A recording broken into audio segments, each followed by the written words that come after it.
All right, well, today is September 3rd, 2017, and right now at 8:30 p.m. we have a temperature of 73 degrees in the foothills of Los Angeles.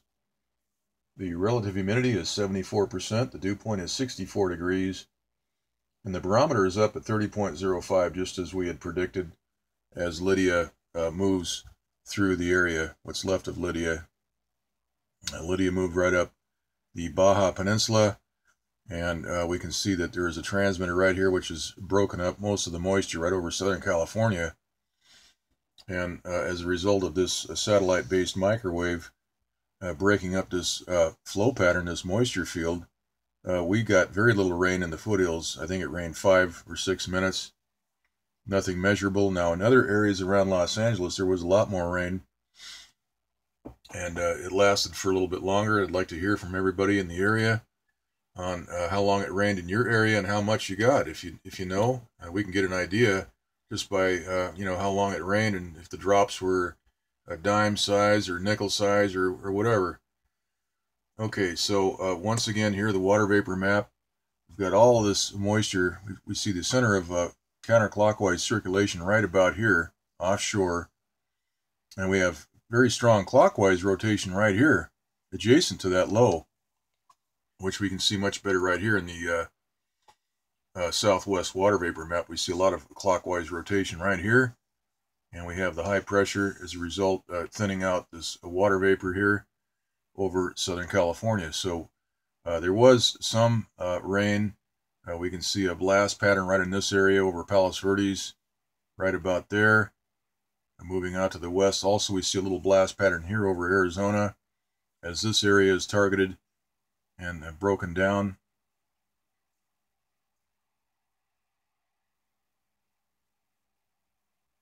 And it looks like we can see a shock wave beginning, or rather a pressure wave right here, beginning to form at that last frame. So all in all, we received much less rain than what should have happened.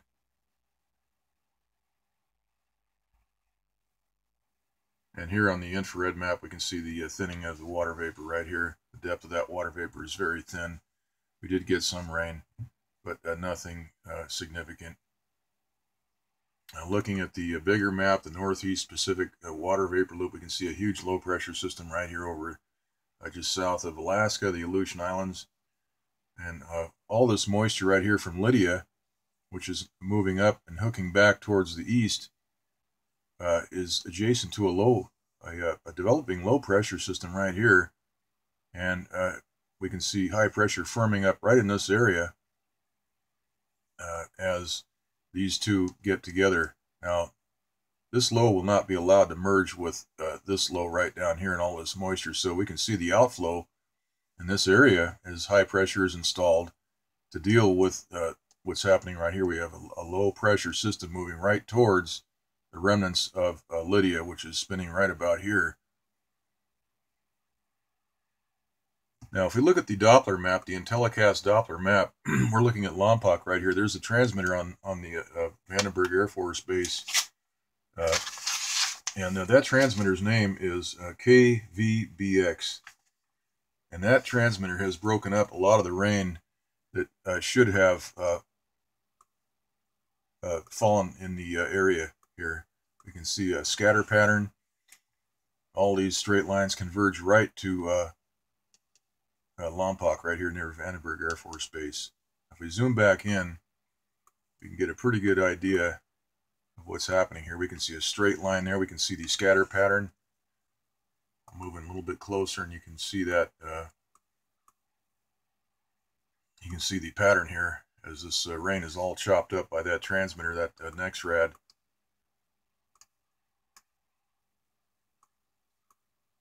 These are run by the Department of Defense. Why would a weather Doppler radar be run by the Department of Defense? Well, this way they can coordinate what has been going on in secrecy without any oversight. We have rain being chopped up here. We can see that. All these straight lines are converging right to that transmitter, KVBX. All these high-powered NexRad transmitters have to have call signs because of the fact that they broadcast very high-power microwave and so they all have call signs. And once again, we see the effect that this transmitter has had. It's completely broken up all the rain right here near the Santa Barbara, Santa Maria, Lompoc, up here by Arroyo Grande and San Luis Obispo. There was some heavy rain, but no longer. Over the LA area, we see some rain over Los Angeles International Airport, which is right about there.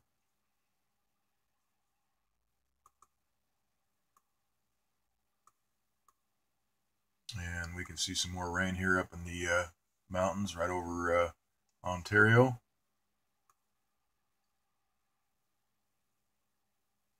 All right, well, we'll see what happens. So we may get some more rain from that system, but by and large, that storm was broken up. We can see the high pressure installed in the area right over Southern California. We have clockwise rotation right here, adjacent to a low. There's nothing natural about that. Back in the old days, you would never see the proximity of a low pressure so close to a high spinning clockwise. That's just totally unnatural, as is a area of high pressure suddenly appearing between two lows. Right here, the remnants of Lidia, and we can see the counterclockwise rotation developing right here. So this is weather manipulation, that's weather manipulation there. And we have this giant low pressure system up here spinning. This is the jet stream, which will be blocked right in this area. We can see more high pressure firming up in this area off of Oregon and Washington to prevent Lydia's moisture from mixing with either that or this flow here, this frontal system, which is connected with that low up there. Now, if we go back to the big map, we see right here what's happening over Hawaii. We have a tail of moisture moving right through the islands, right over Maui, and looks like near Oahu, possibly right there. Everything is suddenly evaporating as it moves over the Hawaiian Islands, and that's no accident. That's another satellite microwave superheating this area, creating high pressure, and we see the effect that's having. This everything evaporates before it moves over the islands, and after it moves out of that umbrella of high pressure, it rebuilds, and we have the condensation that moves on into that low. All right, so, and also down here we have southbound movement of the monsoonal pattern right here, because there's a low over Texas, which is pulling all that moisture to the south. If we go to the next map here, we can see that a little better right here. Counterclockwise rotation here. This is a low pressure system that's drawing moisture into that vortex, and that's why we're seeing the reversal of the monsoonal flow from north to south and winding down into that low.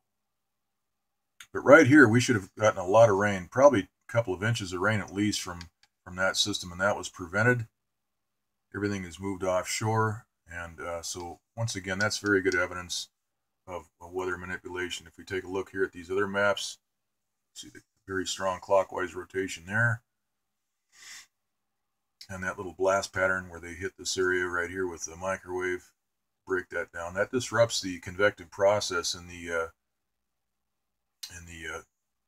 cumulonimbus, these thunderheads that develop and cause thunderstorms. That breaks it all down, and we can see here in the infrared map what's happening, the diminishment. We can see the yellow fading out to green towards the end of that loop. Now here in the visible light map, we can really see what's going on, because we have the center of that low right here offshore, just actually right off of Mexico, right there. Big area of low pressure spinning.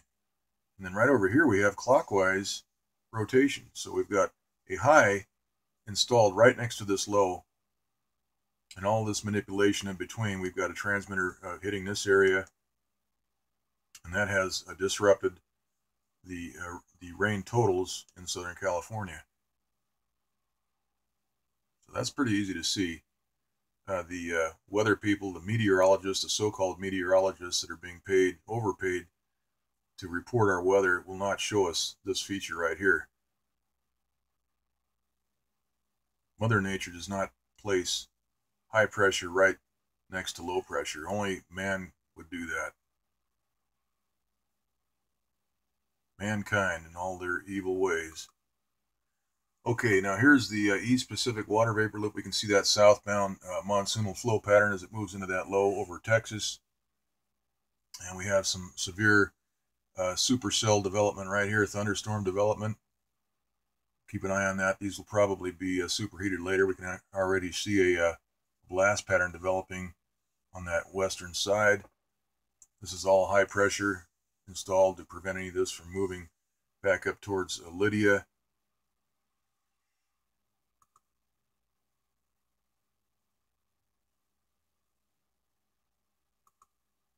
Okay, now out on the East Coast, we have Irma out here. This is a Category 3 storm with 115 mile per hour winds, strong Category 3. But right here, we have a separate counterclockwise spinning low just in front of Irma. And notice that there's a lot of high pressure. If we look at the infrared map, we can see a lot of high pressure between this counterclockwise low and this hurricane right here. And they will maintain that high pressure between these two systems in order to prevent the merging of these two together.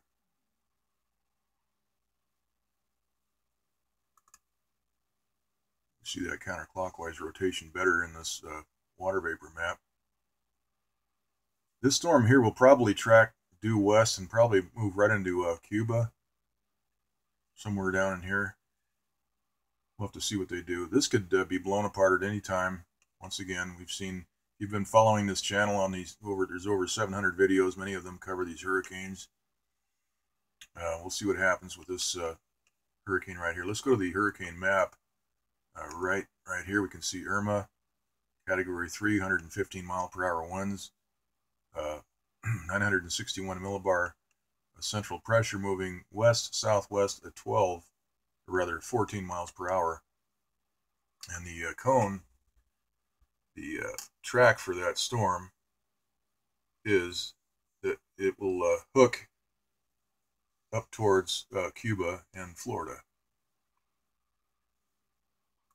by next Wednesday, Thursday, and Friday. So I would say to the Floridians, start getting your water, your cases of water, and your propane tanks, your stoves, and get everything ready, because these terrorists now know that we're learning and we're reporting what they've been up to. So in order to break that perception, they have to run a few of these storms into the United States. So please understand that if you don't do anything else. And so we're going to see more hurricanes and wild weather as these people try to break down the, try to cloud the reality of it. Okay. Now here is the SSCC map. I may run out of memory here, so you can see the same pattern here, all broken up over Los Angeles and Southern California. All right, that is the report, and we will try to get another report out tomorrow. Just leave it right here. All right, that's it.